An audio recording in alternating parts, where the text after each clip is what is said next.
So first of all, there were quotes that were inaccurate, and that article has been pulled down, and a more accurate article has been put up. What we have been in conversation with the African Union about is a monitoring mechanism for existing agreements, and also being prepared for efforts that could help to implement a ceasefire if it is reached. We do have a deep commitment to ensuring the protection of civilians inside Sudan, and we think that the most important responsibility for that lies with the warring parties, including both the Army and the Rapid Support Forces, and that we will continue to increase the accountability for violations of civilian protection, including the use of sanctions. But it is important, even if the fighting continues to escalate as it has done in recent weeks, that the laws of war must be respected, including the protection of civilians. So we will continue to work with the United Nations and the African Union on all options for that. And at this time, those conversations are primarily about mechanisms for monitoring existing agreements between the parties. Well, the situation in Sudan from a humanitarian standpoint is a catastrophe, and the gap between the need for funding and the amount the international community has contributed is a tragically large gap. The United States has basically given more than the rest of the world combined, and at the recent event in the United Nations, of the perhaps $500 million, $450 million of that was from the United States. I'm proud that the American people are contributing so generously to our brothers and sisters in Sudan, but we certainly need more countries across the region and across the world to step up.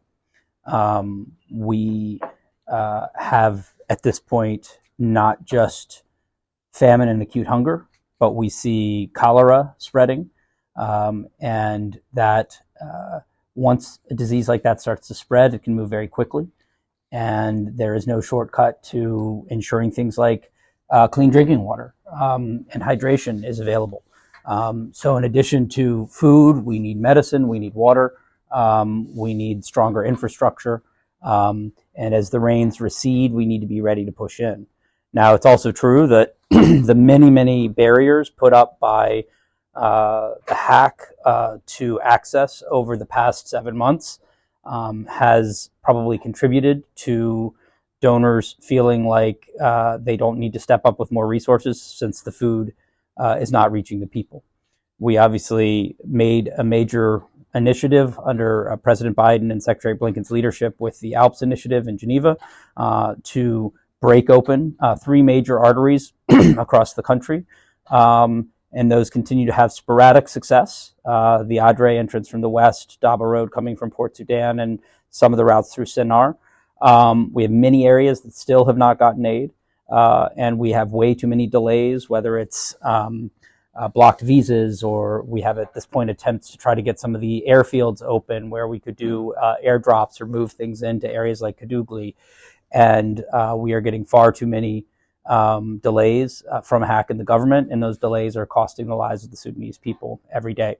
So the international community needs to do more, but we really need the Sudanese government and SAF to do its part, not just to open a few routes, but to ensure full access to all 18 states and really be a partner in problem solving. It's a complicated environment. But the partnership should be, how can we get the most food and medicine as quickly as possible to the people of Sudan? And I think when we see that access open up, we may be able to also go and get additional contributions. But the international community has not done enough. The United States has led the way, both on the humanitarian support and on these fights with partners over humanitarian access, and we will continue to do so as we face these horrific conditions. So Geneva had 3 major goals, and I would say we had good success on the first goal, which was to significantly increase humanitarian access. That group continues to meet every week virtually to look at how we can get more roads open, more routes, more airfields open. So that's an ongoing effort to support the humanitarian access not just into Darfur, but into all parts of the country. As we've seen fighting spread, that obviously complicates aid delivery, but it's very important for both the army and the militia to understand that humanitarian access is a right, a human right, even during wartime. We have to find a way to get food and medicine to people. On the second goal of Geneva of protecting civilians, we have gotten the first command directive from General Hameti on responsibility for the actions of his troops. But the goal is to see a change of behavior by the troops, to have them stop committing atrocities, not to sign a piece of paper. And so we will continue to push for greater accountability on both sides, whether that's the bombing from the air of SAF has a responsibility to take every measure possible to limit collateral damage of civilians. We have RSF still inside of homes and hospitals and schools. So all of this is part of the ongoing work of the Geneva group, and we have much work to do. But on the third goal of producing a ceasefire, clearly that was not successful. And we think it was a missed opportunity for the army to join the talks and look for a national cessation of hostilities, or at least look for opportunities for humanitarian pauses in some of the most vulnerable areas. And instead, we've seen an escalation of fighting in many parts of the country. And we continue to hear reports of horrific atrocities. So we will continue our diplomatic efforts to try to reach a peace deal that protects the security of the Sudanese people. And what we hope is that people will look back on the Geneva talks as kind of breaking the ice, or creating more space, I should say, for additional talks to happen. We see some initiatives from the African Union and others that are going forward. So we will continue to make steady progress on the humanitarian access, but we need that to accelerate, and we'll continue to work on the other efforts. The allegation that the American perspective not against towards Sudan. The United States has a long history of standing with the Sudanese people, and that's a commitment that has been true in both Republican and Democratic administrations. It continues to be a very clear commitment from our bipartisan supporters in the Congress, as well as from the Biden administration. We have long stood for the democratic aspirations of the Sudanese people and for the dignity, human rights, and security of all the Sudanese people. We have been very clear about the importance of civilian protection, that Sudanese people have a right to access food and water. They have a right to be free from the fear of shelling and atrocities. We have led the way on sanctions and other ways to try to raise the costs on not only the individuals that are committing terrible acts against the Sudanese people, but against some of the companies that are aiding and abetting those efforts, or those atrocities. And we've been clearly committed to finding a peaceful solution in our partnership with the Saudis through the Jeddah process for much of the first year of the war, and with a broader set of coalition partners to try to push for both humanitarian access and peace now. We believe that the Sudanese people have been clear since at least 2019 about their desire to be in control of their own destiny, and that inclusive democratic future is essential. And we would like to be getting to the point where the U.S. investments are in economic development and educational opportunities instead of emergency food and medicine. But while the Sudanese people face this horrific crisis, we have led the world by far in providing over $1.5 billion in support to Sudanese who've been forced to flee their homes. So I think our commitment to the Sudanese people is clear through our humanitarian support, through our support of an inclusive democratic future, and our efforts to bring peace to the country. And we will continue to stand with the people of Sudan through this process and beyond. We are continuing to work with the officials in Port Sudan to get the details of the trip. It's been my desire all along to be able to travel around the city. There were limits based on our security assessment, and we're hoping that we're going to be able to have agreement about the details. But I'll share those as they develop. It is not finalized till now. Until I'm on the ground, it's not finalized. We have, had a very cooperative partnership with the officials on making the trip happen, and we hope it will happen in the coming weeks. And we hope it will involve being able to travel into the city, but we don't have any details to share at this time. So we are following closely the news every day and every hour of multiple offensives, and continue to hear from the Sudanese and others about what that entails.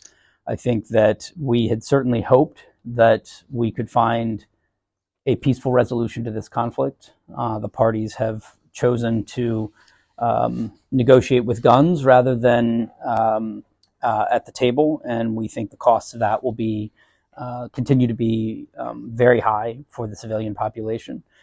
It also complicates the ability for us to address the acute hunger and disease issues. In terms of its impact on talks, it continues to be a matter of what President Burhan and the two sides decide. They could see this as a reason to negotiate or a reason to keep fighting, but we know that the sooner that there is no military solution to this conflict, and ultimately it will need to be settled through negotiations, and that the sooner that happens, the more lives will likely be saved. But we will see how the parties act in the coming weeks and days. Is the process still alive? Is the process, is it still alive, or you think it's yeah, I mean, so Jeddah's continued to evolve, and I think that we see the ALPS process as one outgrowth of the Jeddah process. And in fact, as we communicated to SAF many times, one of the primary objectives of that has been to try to implement the existing Jeddah declarations. We were able to make progress on some of those pre-existing commitments of the parties, including on humanitarian access. And we would have been able to make additional progress, frankly, if the SAF had attended. But we will continue the close relationship with the Saudis as well as other regional partners to make whatever progress we can. But we also think it's important, again, for the African Union to play a key role, and we've seen some additional initiatives there. And certainly I'm here in Egypt for Lord knows how many times, maybe the 15th time, and as a country that continues to be an incredible partner in looking at ways to try to find a peaceful and peaceful and just solution to the situation ahead. We have not gotten down to the agenda yet, and I'm sure that we will probably not share that publicly as we proceed. But it's been important to have a good line of communication there, and that will continue. We've been very clear with countries around the region, around the world, that this is not the time to be fueling this war and adding weapons into the mix. It's a time to be sending food and medicine and being partners in peace. We've communicated that both to allies and non-allies alike. And I think it's clearly the message from the Sudanese people that right now what they are looking for is countries around the world to recognize the scale of suffering and to be there as humanitarian partners, and to be part of the peace process. We have also, in addition to the sanctions that we have imposed to increase the costs of those committing atrocities, we helped lead the fight in the United Nations to extend the weapons embargo on Darfur, and we are also working hard to make sure that it is enforced. And so we have put up several RSF commander sanctions that we are looking for the UN to back and to start to send an even stronger signal about the need to limit arms flows into the country. You met with Al Burhan in New York. Did you feel any change in his position regarding the negotiation, and why he did not meet with the Secretary of State? I don't have any comment on the meetings that happened in New York. You didn't meet him. I don't have any comment on meetings that happened in New York. Why did not he meet with the Secretary of State? I don't have any comment on the meetings that happened in New York. Are you still worried about the situation in Fashir? We are. As you know, President Biden himself spoke out about the siege of El Fasher and the need for it to end. We have communicated very clearly to the most senior levels of the RSF, including General Hameti, about there being consequences if that siege continues. We have worked with our diplomatic partners, including the Egyptians here, on efforts to get a humanitarian pause. We spent 4 weeks this summer working on a ceasefire for El Fasher. It's been a huge priority. We've been disappointed, obviously, by the parties not accepting the ceasefire this summer or more recently. We are also demanding that there be humanitarian corridors. At certain points, there have been some ability to leave the city for civilians safely, but in other cases that has not been safe. So we continue to monitor the situation in El Fasher very closely and continue to communicate the consequences of proceeding with that siege. You mean like an international, like an international force, or? Yeah. We've had some discussions about this. Certainly, many Sudanese people have raised the question of whether there could be some sort of a multilateral force. At this point, there is not much geopolitical momentum for that. We have been having extensive conversations about a international mechanism that could help to monitor things like the existing Jeddah agreements.